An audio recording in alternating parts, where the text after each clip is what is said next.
ये दोनों Stanford university की स्टूडेंट्स थे जब उन्होंने अपना कंप्यूटर साइंस का कोर्स छोड़ा और बिजनेस शुरू किया। 2021 में कोविड के टाइम में इन दोनों ने जेप्टो स्टार्ट किया था, जो एसेंशियल चीज़ों की क्विक और कॉन्टेक्टलेस डिलीवरी करने के लिए बना था।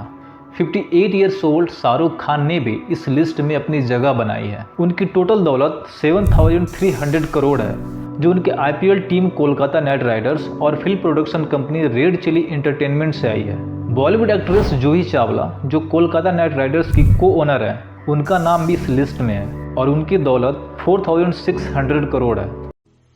मैं सब जवान लोगों को ये कहूँगा कि यार कोई भी तुमको ये बात बोले कि money is not important, money can't buy you happiness, ये सब बातें जो है ना ये तकियानुसी और जो बोलते हैं अच्छे दिल से बोलते होंगे, but I tell everyone don't become a philosopher before you are rich. It's very important कि आप पैसा कमाएं। रेजर पे के फाउंडर्स हर्षिल माथुर और शशांक कुमार, जो पेमेंट सॉल्यूशन ऐप चला रहे हैं, उनका भी नाम इस लिस्ट में है। इन दोनों का टोटल वेल्थ 8,700 करोड़ है, जो लगभग 1.03 बिलियन डॉलर के बराबर है। अब हुरून रिच लिस्ट 2024 के हिसाब से मुंबई सिटी ने एक बहुत बड़ी बात अचीव की है। अब मुंबई एशिया का बिलियनियर कैपिटल बन गया और यहाँ पर चाइना की कैपिटल बीजिंग से भी ज़्यादा बिलियनियर्स हैं। मुंबई में अब 92 बिलियनियर्स हैं, जबकि बीजिंग में ये संख्या सिर्फ 91 है। और ये भी देखा गया है कि मुंबई ने 26 नए अल्ट्रा रिच लोगों को अपने लिस्ट में शामिल किया है, जिनकी टोटल दौलत 445 बिलियन डॉलर है। और दूसरी तरफ बीजिंग ने इस दौरान 18 बिलियनियर्स का लॉस भी देखा है। अब दिल्ली भी मुंबई के बाद सेकेंड स्पॉट पे है बिलियनियर्स की लिस्ट में, और हैदराबाद ने पहली बार बेंगलुरु को पीछे छोड़कर थर्ड पोजीशन हासिल की है। और बाकी के टॉप 10 सिटीज़ में चेन्नई, कोलकाता, अहमदाबाद, पुणे, सूरत और गुरुग्राम भी शामिल है।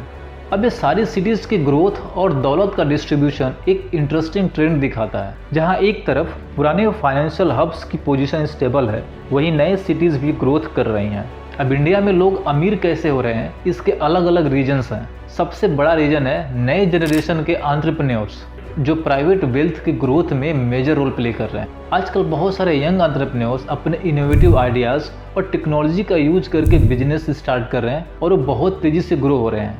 अब इनमें से कई स्टार्टअप्स अब मल्टी बिलियन डॉलर कंपनी बन चुकी हैं। इंडिया के टेक इकोसिस्टम भी काफ़ी स्ट्रॉन्ग हो गया है। हमने बहुत सारे सक्सेसफुल टेक कंपनीज देखी हैं जिन्होंने अपने प्रोडक्ट और सर्विसेज को ग्लोबल मार्केट तक पहुंचाने में सफल हुए हैं, और ये सब कुछ एंटरप्रेन्योर्स के आइडिया और उनके हार्ड वर्क से पॉसिबल हो रहा है। और दूसरा फैक्टर है इंडिया का कॉम्पिटिटिव वेजेस। अगर आप अपने स्किल सेट को डेवलप करते हैं तो आपको अच्छी सैलरी मिल सकती है, चाहे वो IT सेक्टर हो, फाइनेंस सेक्टर हो या कोई भी सेक्टर हो। आजकल प्रोफेशनल्स को मार्केट में अपने काम का अच्छा प्राइस मिल रहा है, जो उनके करियर को ग्रोथ करने और इन्वेस्टमेंट करने का एक मौका देता है। अब इंडिया में अंग्रेजी बोलने वाले लोगों की संख्या भी काफ़ी ज़्यादा है, क्योंकि ग्लोबल मार्केट के लिए काफ़ी अट्रैक्टिव है। अब आपके इंग्लिश बोलने से फॉरेन कंपनियों को इंडियन प्रोफेशनल्स को काम पर रखना आसान हो जाता है। जो 1% रिच लोग हैं, उनके पास इंडिया के वेल्थ का 40% से भी ज़्यादा है, और उनका इनकम शेयर भी कंपनी जैसे ब्राज़ील, यूनाइटेड स्टेट्स से भी काफ़ी ज़्यादा है। अब ये दिखाता है कि वेल्थ का जो डिस्ट्रीब्यूशन है काफ़ी स्क्यूड है,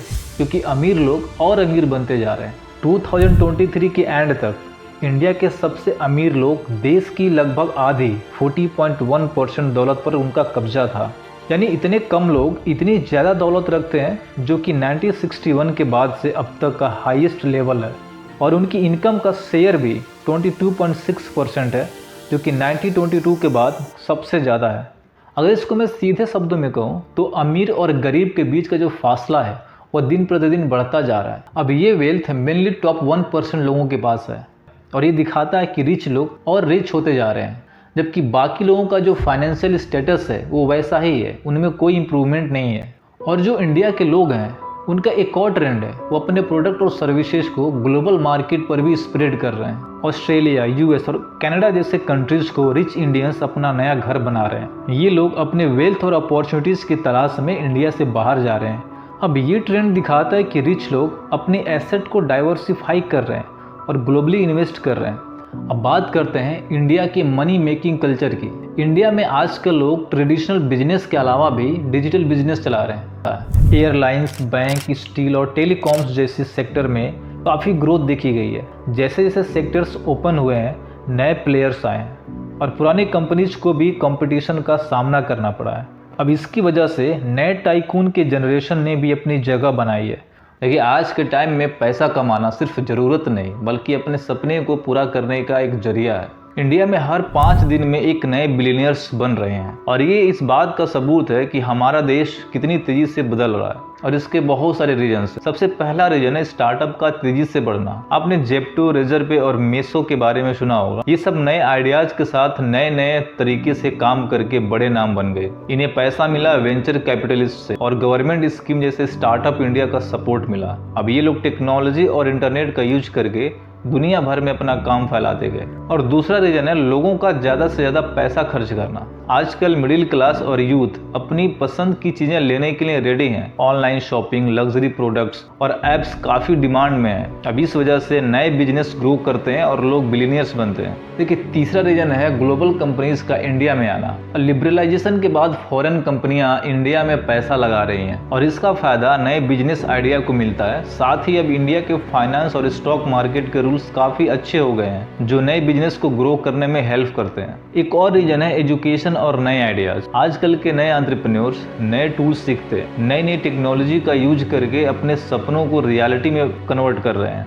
IITs और IIMs जैसे इंस्टीट्यूशंस के स्टूडेंट नए बिजनेस शुरू कर रहे हैं। अब जो लोग नए नए स्किल्स सीख रहे हैं और हार्ड वर्क कर रहे हैं उनके लिए ये टाइम बेस्ट है। पैसा कमाना सिर्फ एक दिन का काम नहीं है, ये एक पूरा प्रोसेस है जो पेशेंस और मेहनत मांगता है। देखिए, आप जितना जल्दी किसी स्किल्स को सीखोगे, काम करना स्टार्ट करोगे, उतनी ही तेजी से आप आगे बढ़ोगे।